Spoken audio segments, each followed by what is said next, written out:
میوانداری بەڕێز سیروان تۆفیقمان کردەوە بەڕێزیان بەڕێوەبەری بە بازارکردن لە دەستەی گەشت و گوزار. کاک سیروان بەخێر هاتیوم کاتت باش.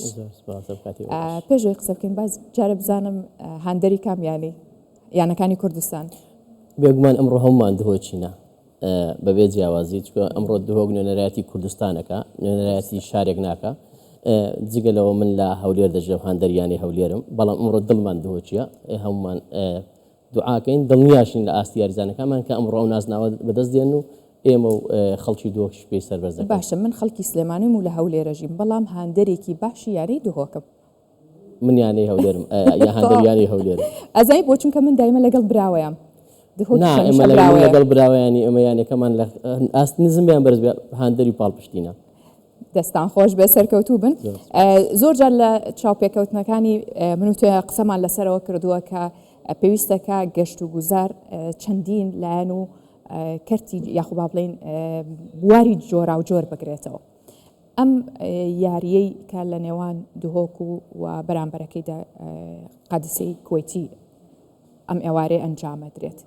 تا چەند ئەبێتە کاریگەری و یاخود ڕاکێشانی گەشتیار و ئەتوانن ئێوە چۆن کاری لەسەر بکەن؟ بێگومان بۆ خۆی هەر ئەنجامدان هەر چالێکی هوەری بێ وەرزشی بێت دەبێتە هۆی ناساندن و بازارکردنی کەرتی گەشتیاری لە هەرێمی کوردستان. بێگومان ئەمڕۆ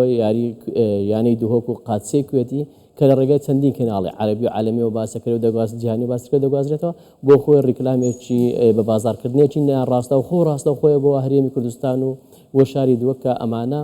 ئەمە گەبمان توانیا ئەمە بە پارە نەدەکرا بە هەرێمی کوردستان پارێکی زۆرمان دەبا سەرکردا ئەم ڕیکلامە بکرێت. بەڵام ئەمڕۆ ئەوەی من لە بەنمونەوەی دەست پێ دەکەم ئەوەی ئەمڕۆ لە ڕیلەکانی فەیسبوک و ئینستاگرام دیتمە هەم هاندەرانی قادسەی کوێتی لێرەم کە یاریزانەکان ئەو ستۆری و ڤیدیۆیانەی کردویانە ئەمە بۆ خۆی گەورەترین ڕیکلامە بۆ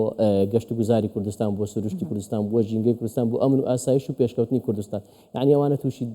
شاگەشتکە بوونەکە هاتنەتە شارێک ئەو سروشتە جوانە هەیە. ئەم ڕۆژ بێگومان ئەوەی کە لە ئەنجامدان ئەم یاریە لە شاری دهۆک بێگومان باشترین ڕیکلامە پایمەرانەکانی خۆتان گواستیانەوە کە چەندین ئوتێلەکانی ئێمە پێشتر لەم وەرزەیە بە بەردەمی ئوتێلەکانی ئێمە تۆزێک دێتە خوار و ئاستی گەشتیاریتیدا ئەمڕۆ جێنیە دهۆک گەشاوەتەوە کاریگەری کردووە سەر زاخۆ هەندێک خەڵک لە زاخۆ ماوەتنەوە هاندەران لە کوێتەوە هاتوون لە عومانەوە هاتوون ئەمڕۆ بۆ نمێوانێکمە بوو لە دەستەی گەشت و گوزار باسی کرد گوتی لە قەتەر بوومە گوتی لە تەکسی بساوتی خەڵک شوتمە خەڵکی کوردستان وتێتی تۆ زاخۆی لەبەرەوەی ڕاهێنەری یانەی زاخۆ قەتەریە. هاتە مەشاکە چەند کاریگەری بۆ وەرزش بۆتە هۆکارێک بۆتە هۆکارێکی باش بۆ ناساندن و پەرەپێدانی کەرتی گەشتیاری. باشە لە پلانەکانی ئێوەیە پلانی دەستەی گەشت و گوزار تا چەند لایەنی وەرزشی بۆتە جێی داڕشتنەوە و نەخشەدانانی نوێ و گرنگی پێدان بۆ گەشت و گوزار؟ ئێمە هەر لەگە دەست بەکاربوونی کابینەوەی حکوومەتی هەرێمی کوردستان کارمان کرد لەسەر چەندین زۆری گەشت و گوزار لەوانە گەشت و گوزاری زستانە و وەرزشی بوو کە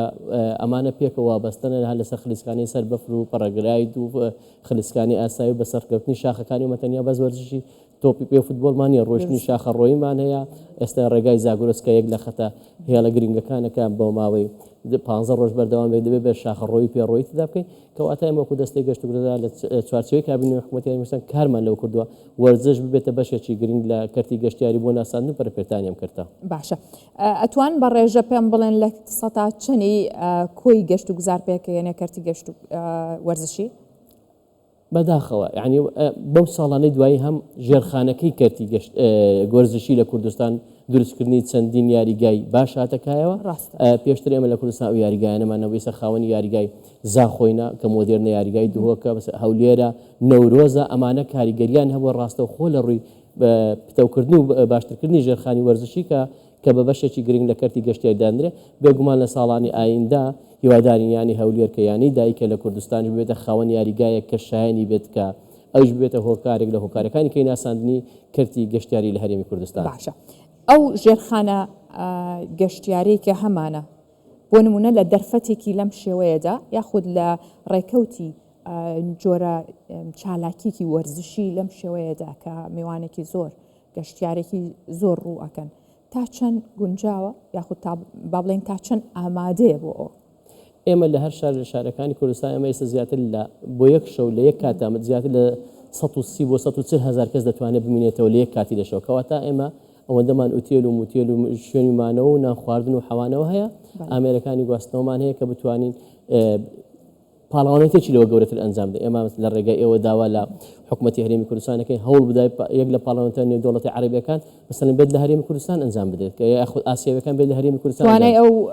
ئێمە لە ڕووی گەشتیاریەوە بەڵێ لە ڕووی گەشتیاری ئەو توانایەمان هەیە ئوتێلەکانی ئێمە لە ئاستی ئەو ئوتێلانن کە لە وڵاتان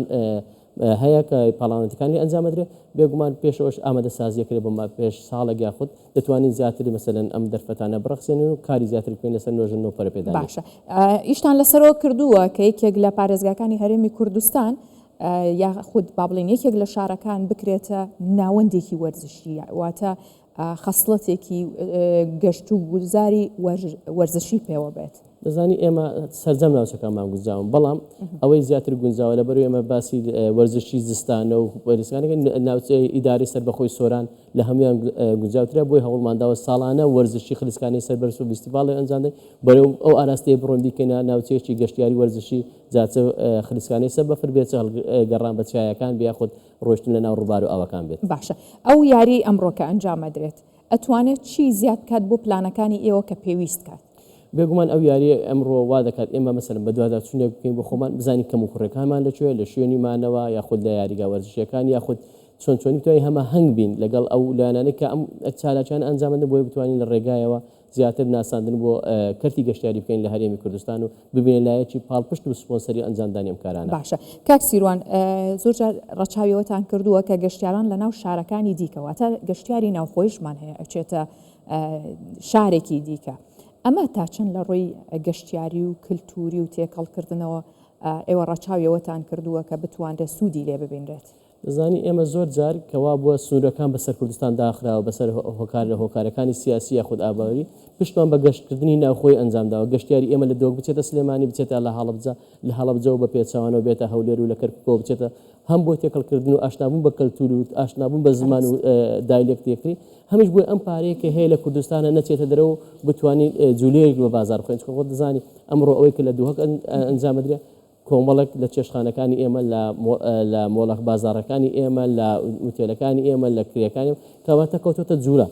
خەڵکیان هاندەرمان هەیە لە سلێمانیەوە چووە هەیە لە هەڵەبجە چووە هەیە لە کەرکووک چووە هەیە لە ناون کەواتە ئەمە ئەو گەشتیارێک لە ناو خۆشەوە چێماوەی 24 کاتژمێر دەمێنێتەوە چوە هەر گەشتیارێک بۆی بە گەشتیار هەژمە بکرێت دەبێت زیاتر لە 24 کاتژمێر لەو شوێنیا ببینێتەوە نەوەکە بگەڕێتەوە. باشە جا کاک سیروان بابینەوە کاک ئالان باسی کردوتی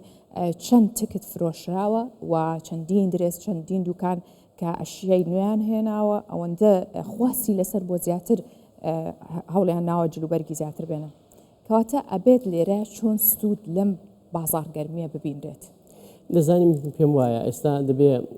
سەرمایه‌دارانی کوردستان بیر لەوە بکەنەوە لە باتیەوەی بۆ کارگە پەنابەرین بۆ وڵاتێکی دراوسێ ئەو پارە و قازانجە بچێت دەرەوە سەرمایه‌دارانی ئێمە لە هەولێر لە کوردستان بە شێوەیەکی گشتی بیر لەوە کەنە جلوبەرجی وەرزشی دروستکەن چونکە ئێمە زیاتر لە چەندیانەیەکمانەیە لە خولەکانی عراق یاریەکەن پلە نایبەکانی عراقیەکە هەولێرە دووەکە زاخۆیە نەورۆزە سلێمانیە ئەمانە هەموو کەواتە بۆ ئەوەی هاندەران تووشی ئەو قەیرانە نەبن بە گرانتر نێگڕ تووشی بازار ڕژ نەبن ئەو پارە نەچێتە دەرەوە دەکرێت سەرمایه‌دارانی ئێمە بیر لەوەکەنەوە کارگەی دروستکردنی جلوبەرجی وەرزشی جگە لەو ژێمە چەندین قوتابخانەمانێ خەڵک وەرزش دۆستە لە کوردستان هەموو شێوازەکانی جلوبەرجی دروستکەن ئەمەش دەرفەتێکی کێکەوە بتوانین جەم و جۆری بازار بخێنە بازار هەری کار بڕەخسێنین لایەنە ئابووریەکەش و ژمارەی تکتەکانەوە لای تۆ دەکات چەندەوە تو لێکی تۆ چەند فرۆشراوە. ڕاستە بۆ هیواین کە زۆر بێ و توانرا بێ سوودێکی باشی لێ ببینەجا کاک سیروان من فزوڵیم ئەوەم هەیە بزان بۆچی تا ئێستا ئێوە داتای ئەم ساڵی هاتنی گەشتیارتان ڕانەگەیانایی 2024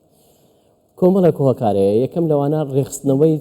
شێوازی وەرگرتنی داتایەکانە بە سیستەمکردنیەتی دووەم زۆر جار ئێمە ڕەنگە لە ڕێ ڕاگەاندنی داتایەکانەوە زەرمەند بووبین زۆر جار دژایەتی ڕەنگە بۆ کوردستان زیادی کردبێت کە تو داتایەک بڵاوکەیتەوە ئەوەندە میلیۆن گەشتیارە سەردانی هەرێمی کوردستانێک و بێگومان دوژمنانی تو چاوان لەوێ ئەو ئەزمونە لە تو تێکدەنیا خو بەرقەراری ئاشتی و ئاسایش نەهێنا اینجا بۆیە کۆمەڵێک بە کۆمەڵە شێوازەمان لایانی سێمیش ڕەوانگرت لە مانجی شەشەوە دەست پێ دەکەینەوە 6 مانگ جاری ڕای بگەنین بۆی بتوانین بە شێوازێکی پرۆفیسیۆناڵ ڕای بگەین. ئەتوانین بڵین لە ئاستی چاوەڕوانیەکانی ئەوەیە بووە بە پێی ئەو پلانێک کە بۆمان دانابوو زیاتر هاتووە دەکەواتە دوژمنان با بخۆیان هەر لەسەری زۆر زۆر سپاس کاک سیروان تۆفیق بەڕێوەبەری بە بازارکردن لە دەستەی گەشتگوزار لەگەڵمان بێ سپاس بۆ ئێوە زۆر سپاس بۆ ئێوە زۆر سپاس.